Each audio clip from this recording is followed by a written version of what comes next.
కేంద్ర ప్రభుత్వం అమలు చేస్తున్న పీఎం కిసాన్ పెట్టుబడి సాయం పథకంలో తెలంగాణలో కొత్తగా లబ్ధిదారుల నమోదుకు అవకాశం కల్పించాలని కామారెడ్డి జిల్లా కాంగ్రెస్ నాయకుడు అంకన్న గారి నాగరాజ్ గౌడ్ కోరారు. జిల్లా వ్యాప్తంగా లబ్ధిదారుల సంఖ్య ఏటా గణనీయంగా తగ్గుతుందన్నారు. 2019 జనవరి 31 వరకు పట్టాదారు పాస్ పుస్తకాలు ఉన్న రైతులను మాత్రమే పీఎం కిసాన్ పథకానికి అర్హులుగా పరిగణించారని గుర్తు చేశారు. ఆ తరువాత నూతనంగా పాస్బుక్ పొందిన కొత్త రైతులు ఈ పథకానికి దూరమయ్యారని ఆవేదన వ్యక్తం చేశారు.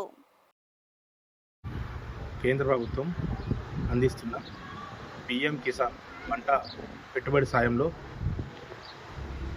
కొత్తగా పాస్బుక్ పొందిన రైతులకు అవకాశం కల్పించాలని ఈ సందర్భంగా కేంద్ర ప్రభుత్వాన్ని కోరుతున్నాం.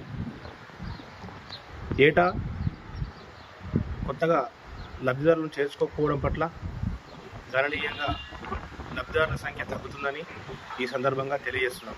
2019 జనవరి 1 నాటికి పట్టా పాస్బుక్ పొందిన రైతులందరికీ